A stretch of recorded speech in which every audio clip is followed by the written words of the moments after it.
Tesla broke its own record in Australia. September 1, 2022. Tesla broke its own record by delivering 7 ships to Australia in Q3 and 6 in August alone. Q3 2022 promises to be quite hot, as this is not the last planned vessel for the country in this quarter. At the end of July, the first ship in Q3 loaded with Tesla cars reached the coast of Australia. This was great news as deliveries recovered after a hiatus due to the temporary closure of Giga Shanghai. First due to the COVID-19 lockdown in China, then due to upgrades of production lines. In addition, the first Model Es were on board the ship, which was also great news. However, August turned out to be much more interesting and saturated with the positive of thousands of happy customers who received their Model Y and Model 3 deliveries. On August 8, a second ship with cars arrived in Port Kembla. Already on August 10, the third ship for Australia arrived in Port Kembla. The ship carried Model 3 and Model Y for the country market.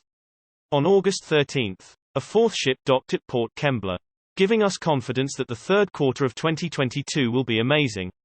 But on this day, another surprise awaited Australia. The fifth ship arrived in Fremantle. On August 26, the sixth ship arrived at Port Kembla. And already on August 28, the seventh ship moored in Q3. All data on the arrival dates of the ships is provided by the Tesla ship tracker at Vader Prime. Twitter. In itself, such a huge number of Tesla ships is extremely high for Australia. And, obviously, Q3 2022 will be a record for the company in many respects.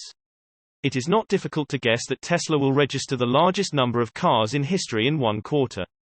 And will compete even with gasoline cars. Since Model Y deliveries have dominated, it is likely that it will claim to be one of Australia's best-selling cars in Q3. However, this is not the last Tesla-carrying ship to arrive in the country this quarter. According to Tesla ship tracker at Mortenlund 89.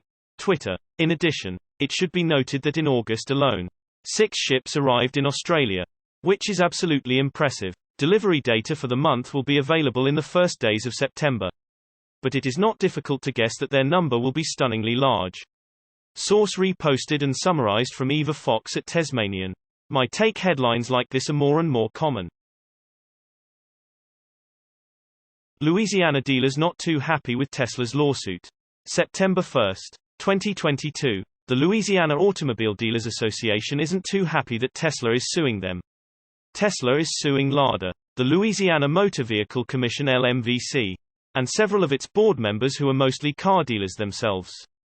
One of them is the former mayor of my hometown, Keith Hightower, who owns Holmes Honda.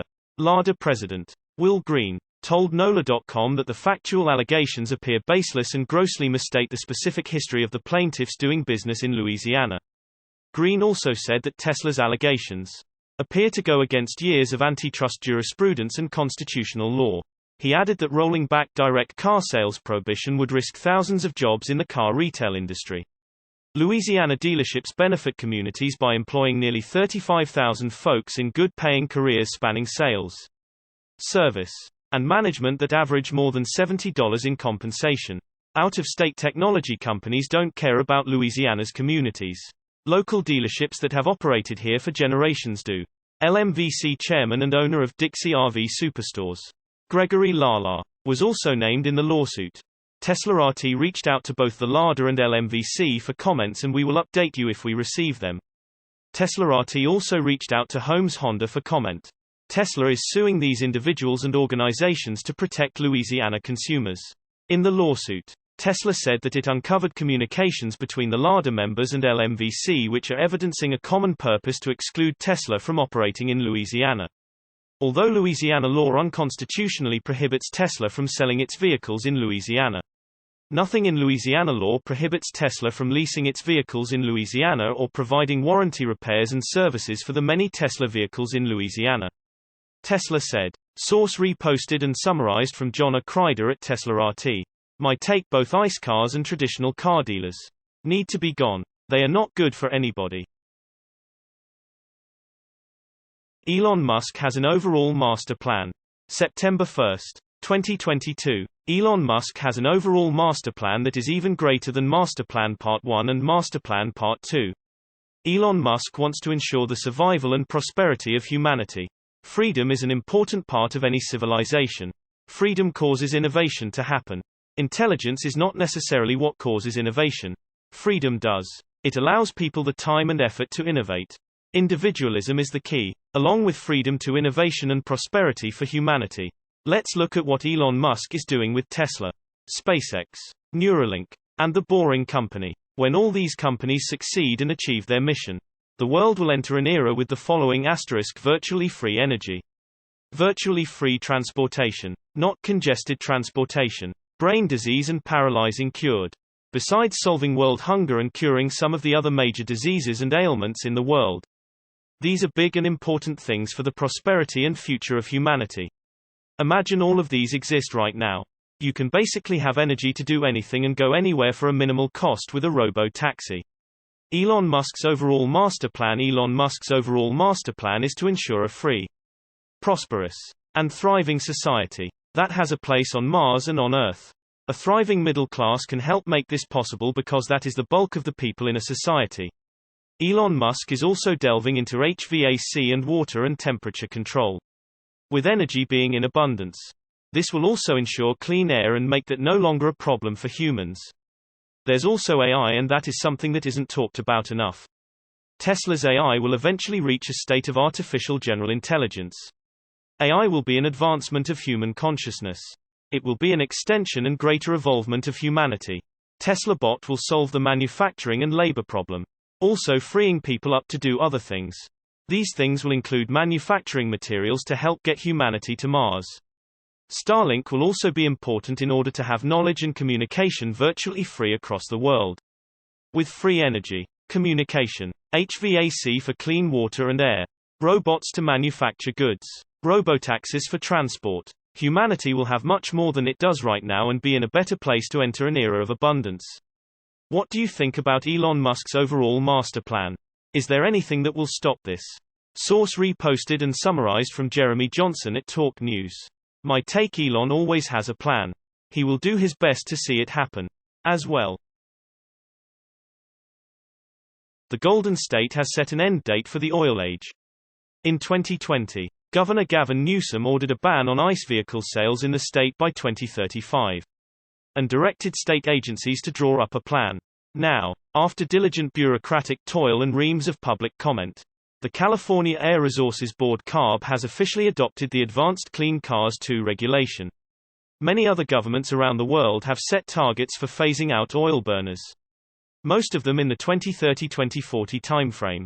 But none are as comprehensive as California's new rules. As the New York Times reports, 9 European countries have announced sunset dates for ICE vehicles. But none have instituted concrete mandates or regulations as California has done. To EV advocates, a target date 13 years in the future may seem timid. But in fact, the Advanced Clean Cars 2 regulation sets interim targets that will start to bite as early as 2026.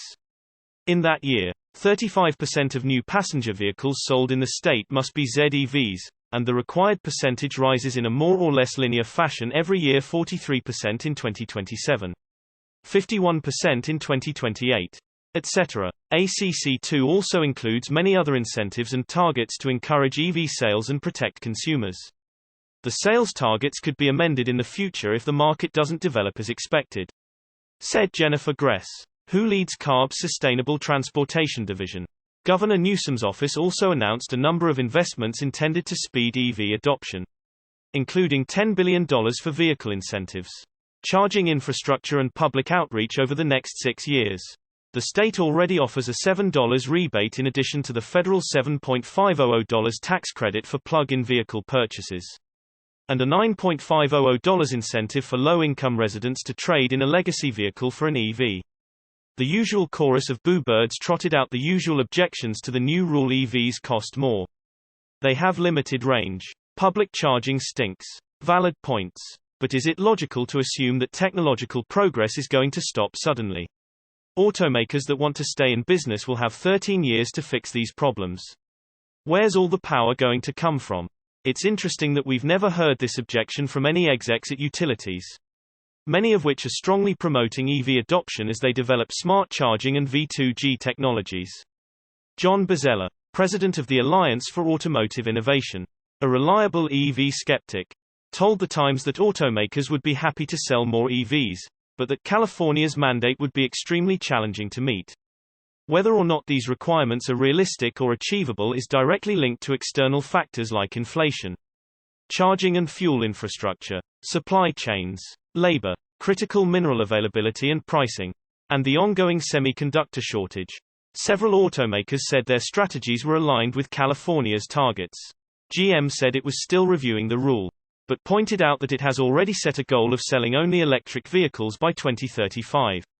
General Motors and California have a shared vision of an all-electric future, said spokeswoman Elizabeth Winter. Ford's chief sustainability officer, Bob Holycross, noted that his company plans to invest over $50 billion in EVs and batteries by 2026, and said the rule would set an example for the United States.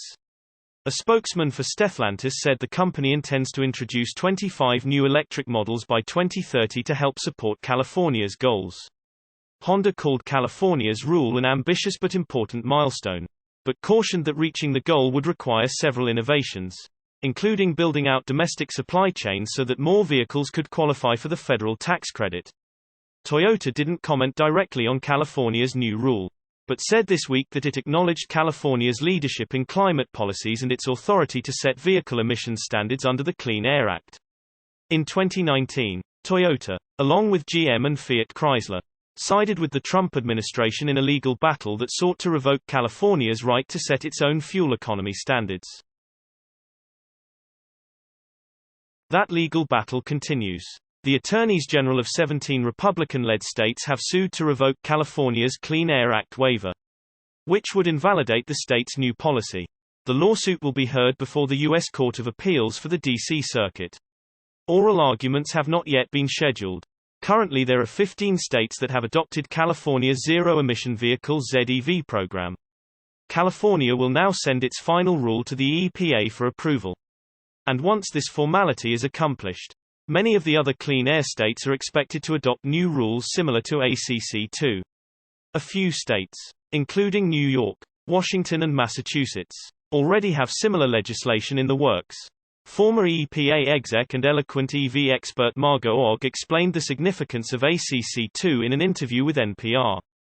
California has been known to be leading not just the U.S., but the whole world when it comes to environmental protection. But this is probably the most significant action the state has taken, she said. And if I dare to say, it's probably the single most important action that the U.S. is taking to address climate change. California represents something like 10% of cars sold in the U.S. And 17 states, I believe, have indicated that they will adopt the California program. That will be 40% of new car sales in the U.S. And that is pretty huge. This will drive the electric car market. It will drive innovation. And it clearly will transform the car industry altogether. I believe that this is the first time that I have seen in 30 years of being a formal regulator that the industry, the car manufacturers and the state of California, the federal government, Europe are on the same page. General Motors, Ford, Volvo, Daimler, they're planning to stop selling new cars by 2035 that are fueled by gasoline and diesel. Some companies may complain, but overall, globally, there is over $500 billion that the industry is investing from now to 2026. So it's doable. Source reposted and summarized from Charles Morris at Evanex. My take: I wish the timeline was much quicker.